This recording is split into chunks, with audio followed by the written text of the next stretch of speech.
northeast of Jerusalem, there's a region or a small city called Ephraim in biblical times. We read about this in the book of John chapter 11, where Jesus withdraws himself from Bethany, and he took his disciples and they spent some time at this place. It all started in John chapter 10, where Jesus was teaching in Jerusalem at the time of the feast of the dedication, and because they wanted to stone him, he had to withdraw himself, and you can read that in John chapter 10, verse 40 to 42, where he spent some time across the Jordan River, not too far away from the place where John the Baptist was baptizing. And many came to Jesus there, and they believed in him. It was from that place that Jesus walked to Bethany, and he spent some time because of the sickness and the death of Lazarus. He raised him from the dead, and because of the testimony of Lazarus, Jesus had to leave that place and make his way to this place called Ephraim. If you would look in the Bible, you find in the region of Ephraim, there's also a place called Baal Hazer. It was famous in the times of Absalom as a place for sheep shearing in 2 Samuel chapter 13, verse 23. Also a place called Ephron is mentioned not far away from there in 2 Chronicles chapter 13, verse 19. In Joshua chapter 18, verse 23, it speaks about a place called Ophrah from the tribe of Benjamin, which is not too far away from Bethel, which is also to the east of Jerusalem. Now today, it's a Christian town. There's about 1,500 people living there with the Christian faith. The only place in Israel with so many Christian people together at the moment, I believe. It's an Arab town, but it's called Tibbe, T-A-Y-B-E, Tibbe. And it's also mentioned in some places called Afra, which is about 15 miles just outside of Jerusalem. If you would take the word Oprah and you add the word Ephron and the word Afra, it almost sounds like Ephraim. If you kind of pronounce that word that you find. But you find this word in John chapter 11, verse 54. And therefore Jesus no longer walked openly among the Jews, but went from there into the country near the wilderness to a city called Ephraim, and there remained with his disciples. It was from that place that Jesus went back into Bethany 6 days before the Passover. Now, this coming Sunday is Palm Sunday.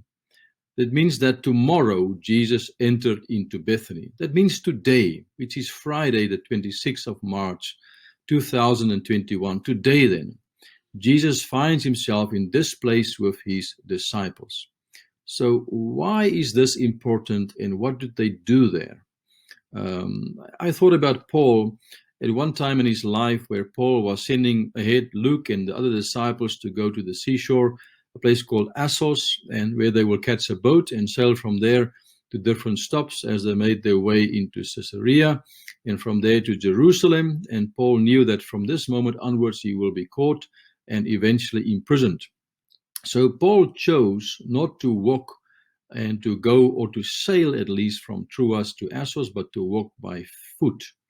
It's 21 miles on the Roman road down to the south. Why did Paul wanted to walk 21 miles alone? I think that maybe he wanted to just to reflect upon what happened, the revival in Ephesus that took place, the spreading of the gospel in Asia Minor and into Europe. Or maybe Paul was just reflecting and preparing his heart and mind for what's laying ahead of him. And if you look at the message in chapter 21, where Paul speaks to the elders of Ephesus, you understand some of what he was saying that was going through his heart and his mind in that moment. So maybe Jesus was doing the same. He had to leave Bethany because of the Jews, and so he wanted to be alone because his time has not come yet to be caught and to be crucified, and he wanted to be on the right time limit of his Father. But maybe there was a second reason, and that was to prepare himself for what is coming, not so much on Saturday, but from Sunday and onwards, the preparation for Jerusalem, which is ahead of him.